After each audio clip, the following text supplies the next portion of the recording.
Lesson 47, how do you endure pain? Jesus is about to show us a number of principles through his trial before Pontius Pilate, the governor of Judea, or the more technical term is procurator of Judea. He was working for the Roman government and working his way up the ladder of the Roman government. His ultimate goal was to be a senator. But to be a senator, you had to first be a governor or procurator.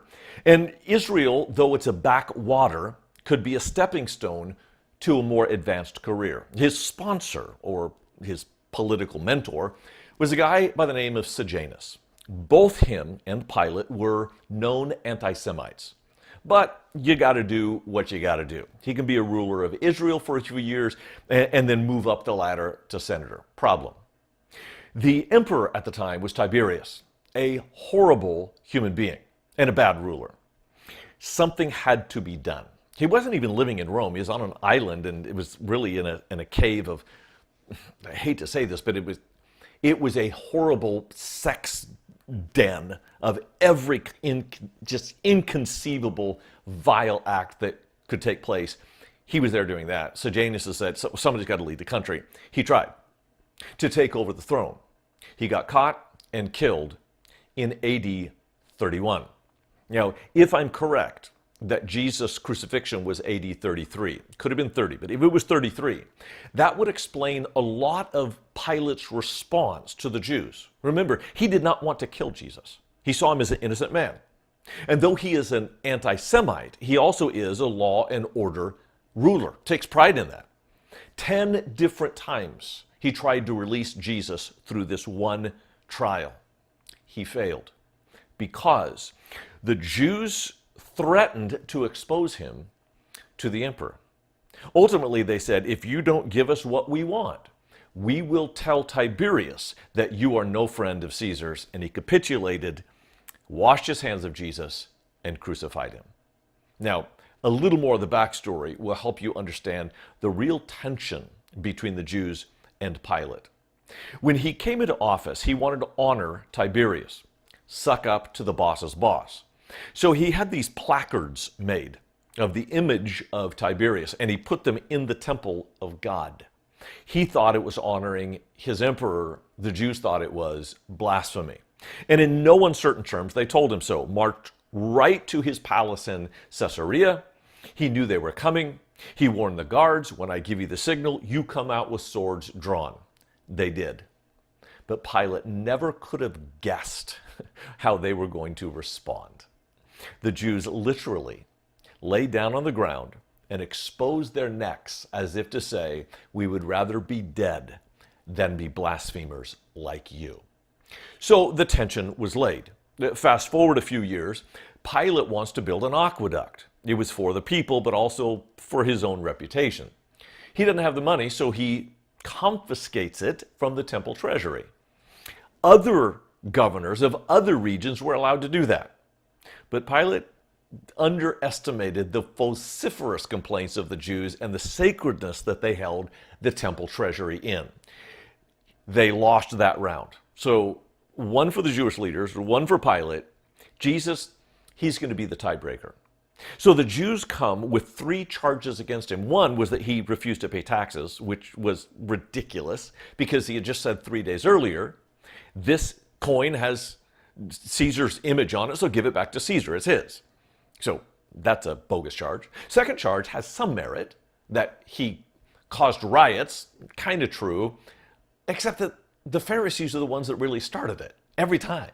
So that's a dangerous charge to level at Jesus, because it can boomerang right back at you. Third charge, and this is the only charge that Pilate actually investigated, is that Jesus claimed to be king. That would have been capital punishment, because nobody could claim to be king but the emperor. So that's the question that Pilate opens the interrogation with. Are you a king? And according to Matthew and Mark, actually Matthew, Mark, and Luke, it simply says, you said so. Sounds kind of quippish, like punchy even. John gives us a little more insight. John 18, verse 34. Do you say this on your own accord, or did others say it to you about me? Jesus is asking, are using your definition of king, because that would be emperor, and no. But if you're asking about a Jewish definition, that would be Messiah, and, well, yes. So Jesus is not evading the question. He's trying to clarify a good question with a decent answer. Matthew 27:13. Here's Pilate's response. Do you not hear how many things they testify against you? But he gave him no answer, not even a single charge. So the governor was greatly amazed. And not just amazed. Now, a point of fact, this is a good strategy for Jesus. If someone accuses you of something they cannot prove, do not open your mouth to give them ammunition. But still, Pilate wants to release Jesus, and it's not happening with the chief priests, the Pharisees, the scribes, accusing him of all of these outrageous charges. So Pilate, he tries a ploy. Apparently he's done it before, although we have no historical record of this happening. Pilate claims in the biblical text that he has given freedom to captives before as a gift to the Jews on Passover, the sacred holiday and all. So he chooses the worst of his prisoners, a guy named Barabbas. He was a rebel. These particular rebels, probably a precursor to the Zealots, they would rob from the Jewish people who were friendly to the Romans. Like, if you're going to be friendly to the Romans, we're going to take your money and we're going to give it to the rebellion to defeat the Romans. They were also murderers. They had these knives that they would conceal under their cloaks and go in a crowd and stab someone secretly. And then they would say, he's been stabbed, he's been stabbed. And when everyone is looking at the victim, they quietly slip away. They were rough characters. And so Pilate thinks for sure, Jesus guy's been healing people, Barabbas guy's been killing people, let me give him a choice, see what they say. It was not even close. The crowd began to chant, crucify him, crucify him. And Pilate knew, this is insightful, for he knew that it was out of envy that they had delivered him up. Besides, while he was sitting on the judgment seat, his wife sent word to him, have nothing to do with that righteous man, for I have suffered much because of him today in a dream. Well, to us, dreams are just subconscious thoughts. To them, they were communiques of the gods. Pilate is getting nervous now because he not only realizes that Jesus is righteous, but he might believe that God is on his side, and he does not want to be on the wrong side of that ledger. So Pilate offers Barabbas, they clamor for crucifixion, and he asks, again, attempting 10 times to release Jesus. Pilate says, then what shall I do with Jesus, who is called Christ? They all said, let him be crucified. And he said, why? What evil has he done? But they shouted all the more, let him be crucified. And when they threatened Pilate with his political career, if you don't give us what we want, we will tell Tiberius that you're disloyal. After Sejanus' execution, his could very well be next. So he does something actually quite Jewish. This wasn't a Roman practice, a Jewish practice. He washed his hands and he said, I'm innocent of this man's blood. See to it yourselves. And all the people answered, his blood be on us and on our children.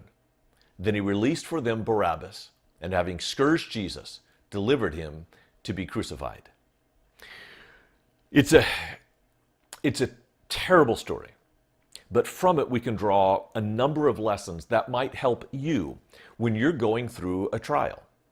When you are suffering, how do you endure through that? Well, number one, this is great advice. Don't talk too much. Silence is your friend. You don't need to defend yourself with words. Simply live with integrity. That will ultimately silence the opposition. And number two, suffering. You got to know what's worth suffering for. Because sometimes we fight battles that we shouldn't be fighting because of our stubbornness, because of our pride. Jesus knew when it was worth being silent, even if he had to suffer. Third, hope. Righteousness will always be vindicated. I've never seen an exception to that.